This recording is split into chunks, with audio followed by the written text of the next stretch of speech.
duzu aldaketarik pandemiatik hona, adibidez, txertoek, ikerkuntzan, zientzian jarri zuten fokoa, horrek ekarri du aldaketa bat, ez dakit politikariengan serioago hartzen dute zientzia?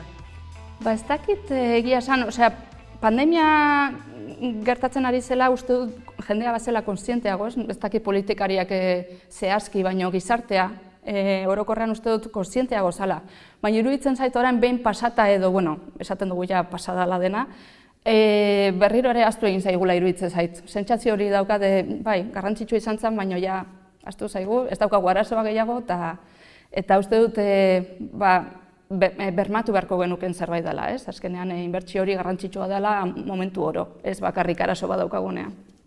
Eta nola ikusten duzu minbiziaren etorkizuna?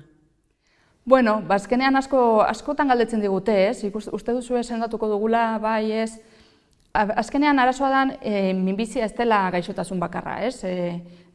Azpitalde eta azpiklase asko daude, eta ehun baino minbizi mota gehiago daude, ez?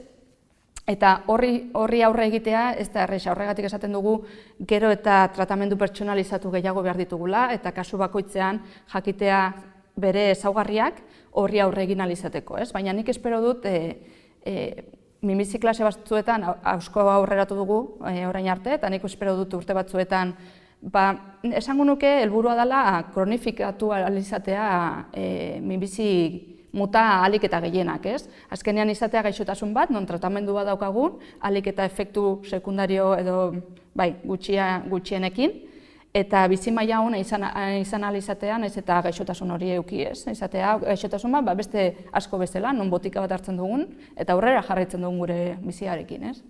Eta adibidez, kontzientzia lana egiten ari zarete, ez dakit neskatila txikiekin hitz egiten ari zarete, esateko zuek ere izan zaitezkete ikerlari egiten da lan hori?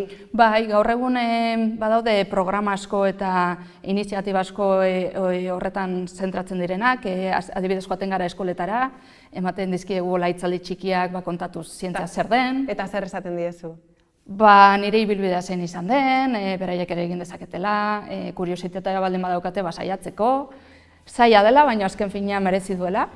Eta hori esango nieke, baldin badaukate jakin min hori aurrera egiteko.